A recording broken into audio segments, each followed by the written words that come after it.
Hello there. Back in 2022, we lost our friend and colleague Sean to a condition called cardiomyopathy. A group of folk from work decided to do some fundraising to raise money for Cardiomyopathy UK, so they decided to undertake the National Three Peaks Challenge.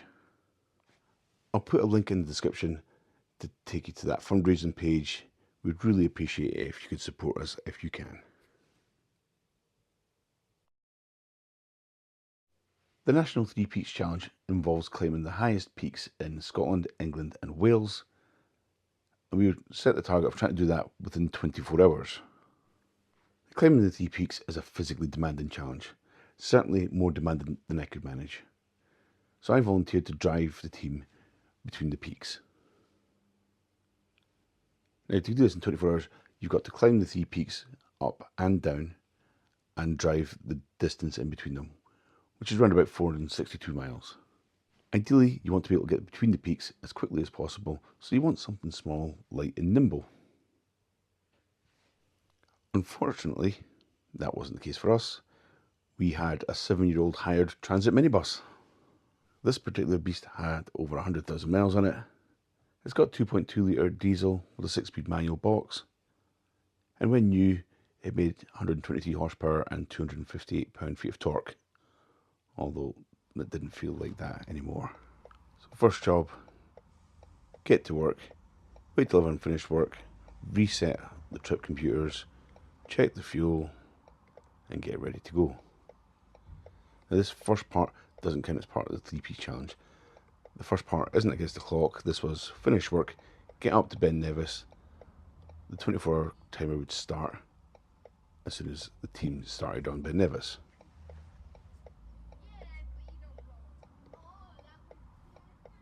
So we've got a full tank of fuel.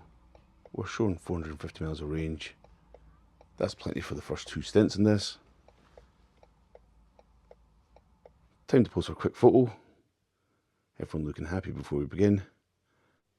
Our planned route was going to take us through Callander, up the side of Loch Ludmig, round to Creamlarich, and then up to Fort William from there. So a little over 3 hours and 136 miles. We made one brief stop in Callander so we could get people off to get a wee comfort break. And then shortly after this, we did get a series of warning lights on the dashboard, which is never a great sign. And the warning lights that came on were for traction control, airbags and ABS, none of which are planned on using excessively.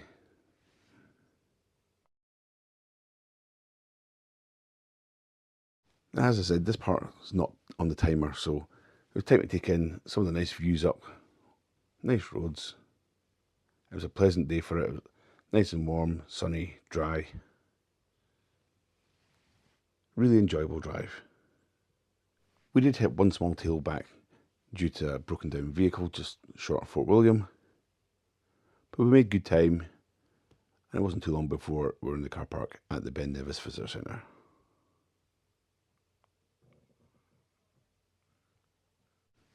Total distance covered, including a little bit getting from the higher place to work, was 145 miles so far at 26.5 miles per gallon. Unfortunately, at this point, we had another warning message pop up for the front camera malfunctioning. So as soon as the team crossed the bridge, that's the timer starting for the 24 hours. So I took a quick selfie, headed back to the bus where the plan was to have a little sleep in the back of the bus while they were on the mountain, hopefully getting them back off the mountain at 9 o'clock with me nice and fresh for the drive overnight down to Scafell. And this is where my first miscalculation took place. I thought I'd fit in the back of the bus. It turns out I do not. I'm 6'5". I was nowhere near fitting across that back bench. I also underestimated the amount of noise in the car park, so there was no sleep to be had at this point. So if you are planning on doing this and being the sole driver, I'd recommend coming up with some sort of plan so you can get a nap at this point. The other thing that became obvious when I got into the back of the bus was just the amount of stuff that it takes for people to do this. We had a 17-seat bus. There were 12 climbers plus myself, and the bus was absolutely packed full of stuff. Another tip I'd have, if you plan to drive this, is to make sure all your snacks are easily accessible and ready to go, so you're not trying to unwrap stuff whilst you're driving. And this is the next part of the issue with our plan. We expected to be leaving Ben Nevis around about 9 p.m. It actually turned out to be 11 p.m. when we left, which was fine. It meant the traffic was nice and quiet for the run down to Scafell Pike. And it's a fairly decent sized journey.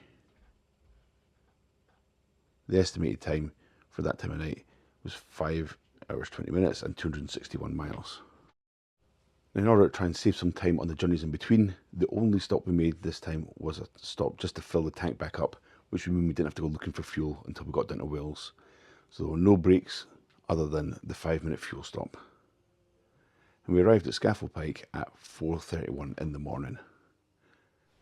Now there are a couple of sections on this that weren't ideal for a minibus. The section from Creanlarich to the top of Loch Lomond is particularly narrow, and there were trucks and buses and stuff coming at us, and there's not a huge amount of space. So minibus, not ideal for that. And the last 8 miles to the car park at the bottom of Scafell Pike is fairly narrow, single track road, walls everywhere. In the dark, it wasn't too bad because you could see there was nothing coming, and you just took your time. The drive down from Ben Nevis took around about 5.5 hours, and by this point we'd now covered 407 miles in total, although the first 145 weren't part of the challenge. The late arrival at Scafell did have benefit for the climbers. It meant they didn't need their head torches when they started up the hill because it was already getting light. The downside of that for me as the driver, as this selfie taken at 4:45 a.m. shows, it's getting light, and there wasn't much scope for sleep here either, it turned out. I thought I'd be sleeping outside, it'd be fine, but it was light. If your challenge was only starting from Ben Nevis and you were only having to do 2 drives, this wouldn't be a huge problem. But if you're already having to do a drive to get to the starting point of Ben Nevis, I'd recommend you find somewhere where you can get a bit of rest. On the plus side, there was a public toilet at the car park, and the campsite shop opened before we left. Now, this part of the plan was completely gone now. By the time we left Scafell, we were 3 hours later than we had planned on being. So traffic was significantly heavier. So our planned route went out the window, and we just had to do live updates on the way down and go an alternative route, which added a few more miles. But there was just so much traffic in North Wales that day. It was a lovely warm weekend. We eventually made it to Pennypass car park, got the team dropped off, but unfortunately we hadn't pre-booked a space in the car park, so I had to take the bus elsewhere while they were on the mountain. At this point we'd covered 637 miles since I picked up the van, and we had 17 miles of fuel remaining. So a couple of quick photos, headed off, past some great scenery, and went and filled up with diesel again. I had some time to kill, so we just parked up in Llanberis and got some drinks and food while we were waiting. And technically, if you're only doing the 3 Peaks challenge from Ben Nevis to Snowdon, there are only 2 driving stints, and it was round about 11-12 hours in total in the minibus. In a car, it could be potentially significantly faster. For us, this wasn't the end of the challenge because I then had to pick them all back up at the end of the climb and take them to Llandudno, where we had booked a hotel to stay for the night. We did get another warning up this time, telling me to drive, which was ironic given the amount of driving I've been doing. And of course, in the middle of Wales at 10 o'clock at night, we got stuck in a traffic jam at some roadworks and didn't move for 10 minutes. We did eventually make it to the hotel though. At that point, our total mileage was 693 miles at 26 miles per gallon. After a refreshing night's sleep in the hotel, it was time for a group photo down by the beach before we started our final stint back home. Again, not part of the 24-hour challenge, but this is effectively a 48-hour challenge for the driver. It was claiming 4 hours 41 to get back up from Wales to Edinburgh. We did stop for lunch at TP Services on the way back, and there was plenty of time to reflect on the two big niggles about this minibus. One being the steering wheel was 1 or 2 degrees off centre, so you were constantly having to steer just slightly off to one side, which is really irritating. And the other one was that the cruise control didn't work. That's quite a long way to drive with your foot planted to the floor, stuck on the limiter at 62 miles an hour.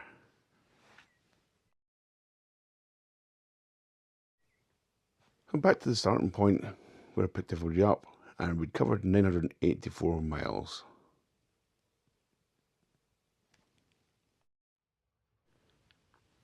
After dropping everybody off, I actually got a bit of time to have a proper look around the bus. So it's the old school Ford stereo system, nothing fancy. They did have decent air conditioning, which was working great.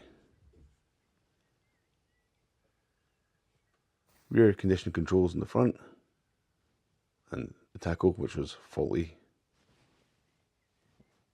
An interior light switch for the overhead lights.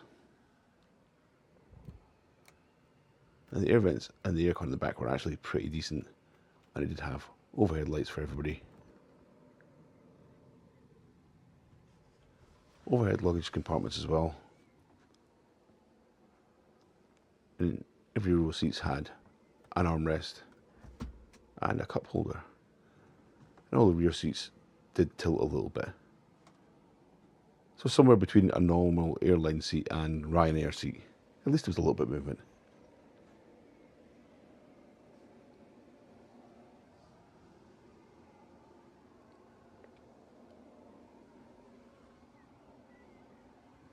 There are also cup holders,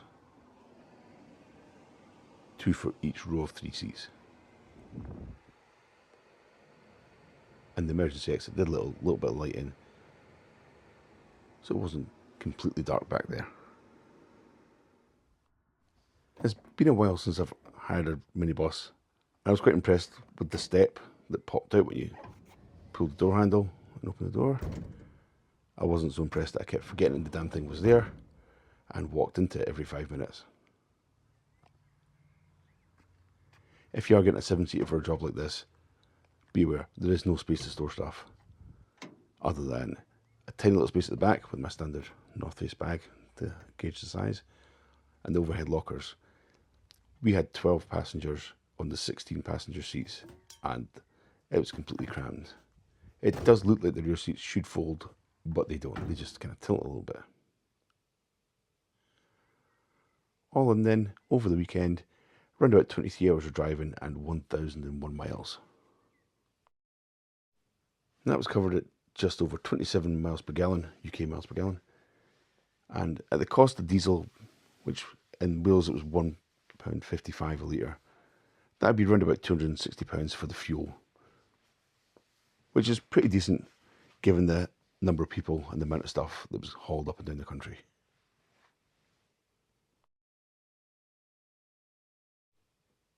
So, would I do this again?